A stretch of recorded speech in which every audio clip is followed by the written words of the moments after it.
ಎಲ್ರಿಗೂ ನಮಸ್ಕಾರ. Capsicum gravy north Indian ಸ್ಟೈಲಲ್ಲಿ ಹೇಗೆ ಮಾಡೋದು ನೋಡೋಣ.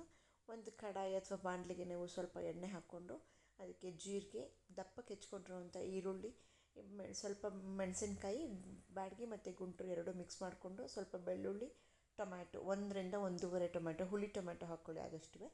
ಸ್ವಲ್ಪ ಗೋಡಂಬಿ ಗ್ರೇವಿ ಗಟ್ಟಿಯಾಗಿ ಬರಲಿ, ಫ್ಲೇವರು ಕೂಡ ಚೆನ್ನಾಗಿರುತ್ತೆ, ಗಟ್ಟಿಯಾಗಿರುತ್ತೆ. ಹಾಗಾಗಿ ಇದನ್ನು ಇಷ್ಟನ್ನು ಹಾಕ್ಕೊಂಡು ಚೆನ್ನಾಗಿ ಹುರ್ಕೋಬೇಕು. ಮೆಣಸಿನ್ಕಾಯಿ, ಗೋಡಂಬಿ, ಟೊಮೆಟೊ ಎಲ್ಲ ಚೆನ್ನಾಗಿ ಆಗಬೇಕು. ಚೆನ್ನಾಗಿ ಫ್ಲೇವರ್ ಎಣ್ಣೆಯಲ್ಲೇ ಆದಷ್ಟು ಫುಲ್ ಫ್ರೈ ಮಾಡಿಕೊಂಡು ತಣ್ಣಗಾದಮೇಲೆ ಈ ರೀತಿ ನೈಸ್ ಪೇಸ್ಟ್ ಮಾಡ್ಕೊಂಡು ಇಟ್ಕೊಳ್ಳಿ. ಅದೇ ಪ್ಯಾನ್ಗೆ ಅಥವಾ ಬೇರೆ ಪ್ಯಾನ್ಗೆ ಇನ್ನೊಂದು ಸ್ವಲ್ಪ ಎಣ್ಣೆ ಹಾಕ್ಕೊಂಡು, ಜೀರಿಗೆ ಹಾಕ್ಕೊಂಡು, ಸಣ್ಣದಾಗಿ ಹೆಚ್ಚಿಟ್ಕೊಂಡಿರುವಂಥ ಈರುಳ್ಳಿನ ನಾವು ಹಾಕ್ಕೊಂಡು ಚೆನ್ನಾಗಿ ಫ್ರೈ ಮಾಡ್ಕೋಬೇಕು. ಗೋಲ್ಡನ್ ಬ್ರೌನ್ ಅಥವಾ ಟ್ರಾನ್ಸ್ಪರೆಂಟ್ ಆಗೋವರೆಗೂ ನಾವಿಲ್ಲಿ ಈರುಳ್ಳಿನ ಚೆನ್ನಾಗಿ ಫ್ರೈ ಮಾಡ್ಕೋಬೇಕು.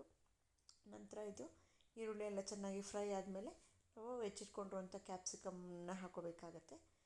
ನೋಡಿ, ಈ ರೀತಿ ಇಷ್ಟು ಟ್ರಾನ್ಸ್ಪರೆಂಟ್ ಆದರೆ ಸಾಕು. ಈಗ ಹೆಚ್ಚಿಟ್ಕೊಂಡಿರುವಂಥ ಒಂದು ಕ್ಯಾಪ್ಸಿಕಮ್ನ ನಾನು ಇಲ್ಲಿ ಹಾಕ್ಕೊಂಡಿದ್ದೀನಿ. ಕ್ಯಾಪ್ಸಿಕಮ್ನೂ ಚೆನ್ನಾಗಿ ಫ್ರೈ ಮಾಡ್ಕೋಬೇಕು. ಆದಷ್ಟು ಎಣ್ಣೆಲೇ ಚೆನ್ನಾಗಿ ಫ್ರೈ ಮಾಡಬೇಕು. ನೀರು ಕಡಿಮೆ ಹಾಕ್ಕೊಳ್ಳಿ. ಕ್ಯಾಪ್ಸಿಕಮ್ ಎಲ್ಲ ಚೆನ್ನಾಗಿ ಕ್ರಿಸ್ಪಿಯಾಗಿ ಫ್ರೈ ಆದಮೇಲೆ ರುಬ್ಕೊಂಡಿರುವಂಥ ಮಸಾಲೆ ಪೇಸ್ಟ್, ಸ್ವಲ್ಪ ಧನಿಯಾ ಪುಡಿ ಮತ್ತು ಗರಂ ಮಸಾಲನ ಸೇರಿಸ್ಕೊಂಡಿದ್ದೀನಿ. ಮತ್ತು ಸ್ವಲ್ಪ ಖಾರದ ಪುಡಿ. ಸ್ವಲ್ಪ ಖಾರ ಕಡಿಮೆ ಅಂತ ಅನಿಸ್ತು ನನಗೆ, ಗುಂಟೂರು ಜಾಸ್ತಿ ಹಾಕ್ಕೊಳ್ಳಿಲ್ಲ, ಹಾಗಾಗಿ ಸ್ವಲ್ಪ ಖಾರದ ಪುಡಿ ಹಾಕ್ಕೊಂಡಿದ್ದೀನಿ.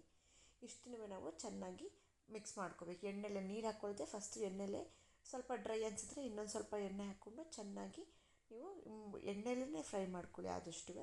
ನಂತರ ಅದಕ್ಕೆ ರುಬ್ಬಿಟ್ಕೊಂಡು ಇದಕ್ಕೆ ಇನ್ನೊಂದು ಸ್ವಲ್ಪ ನೀರು ಹಾಕ್ಕೊಂಡು ಚೆನ್ನಾಗಿ ಕುದಿಸ್ಕೊಳ್ಳಿ. ಚಪಾತಿಗೆ ಅಥವಾ ರೋಟಿಗೆ ಒಳ್ಳೆ ಕಾಂಬಿನೇಷನ್ನು. ಮನೆಯಲ್ಲೇ ಆರಾಮಾಗಿ ಹೋಟೆಲ್ ಸ್ಟೈಲಲ್ಲಿ ಕ್ಯಾಪ್ಸಿಕಮ್ ಕರಿ ಬೇಗನೆ ಸುಲಭವಾಗಿ ರೆಡಿ ಆಗುತ್ತೆ. ನಾರ್ತ್ ಇಂಡಿಯನ್ ಗ್ರೇವಿ ಅಂದ ತಕ್ಷಣ ಯಾವುದು ಏನು ಹೆಚ್ಚಿಗೆ ಇರಲ್ಲ.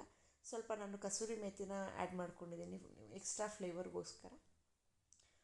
ಇದ್ದರೆ ಆಪ್ಷನಲ್, ಇದ್ದರೆ ಫ್ಲೇವರ್ ಚೆನ್ನಾಗಿರುತ್ತೆ, ಇಲ್ಲ ಅಂತಂದರೂ ನೀವು ಬಿಡ್ಬೋದು. ನೋಡಿ, ಎಣ್ಣೆ ಬರೋವರೆಗೂ ಈ ಥರ ಚೆನ್ನಾಗಿ ನೀವು ಕುದಿಸ್ಕೋಬೇಕು. ಚೆನ್ನಾಗಿ ಫ್ರೈ ಆಗಬೇಕು. ಕ್ಯಾಪ್ಸಿಕಮ್ ಗ್ರೇವಿ ರೆಡಿಯಾಗಿದೆ. ಚಪಾತಿಗೆ ಒಳ್ಳೆ ಕಾಂಬಿನೇಷನ್. ನೀವು ಟ್ರೈ ಮಾಡಿ ಹೇಗಿದೆ ಅಂತ ಹೇಳಿ. Thank you.